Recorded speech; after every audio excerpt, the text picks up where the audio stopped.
d by dx sine inverse of sine square, it is sine square of cot inverse root of 1 plus x by 1 minus x. Okay, just like the previous problems of this worksheet, again this problem requires suitable trigonometric substitution, and here that substitution is, just look this 1 plus x by 1 minus x and then compare with the known trigonometry formula. Now automatically this format of 1 plus x by 1 minus x suggests us that take x is equals to cos 2 theta. Okay, if we take x is equals to cos 2 theta, then what happens? Then 1 plus x by 1 minus x is simply what? 1 plus x by 1 minus x is nothing but, okay, yeah, is equals to 1 plus cos 2 theta divided by 1 minus cos 2 theta. Okay, and that 1 plus cos 2 theta, as we know, it has 2 cos square theta divided by the denominator 1 minus cos 2 theta is 2 sin square theta. Just cancel out these two. Now cos square theta by sin square theta is cot square theta. So x is equals to cos 2 theta simplifies the square root of 1 plus x by 1 minus x as cot theta. Now what is the problem? Therefore our problem will become like this: d by dx sin square of cot inverse of cot theta.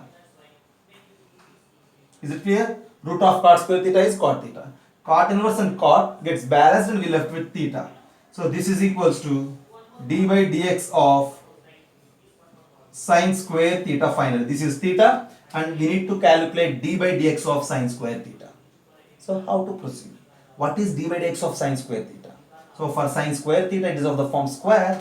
The derivative is nothing but 2 sin theta into derivative of sin theta is cos theta along with d theta by dx. Okay, derivative of sin square theta is, for x square it is 2x, right? So for sin square it is 2 sin theta and the derivative of sin theta is cos theta along with the d theta by dx.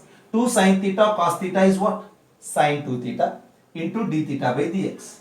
So this is equals to sin 2 theta into d theta by dx.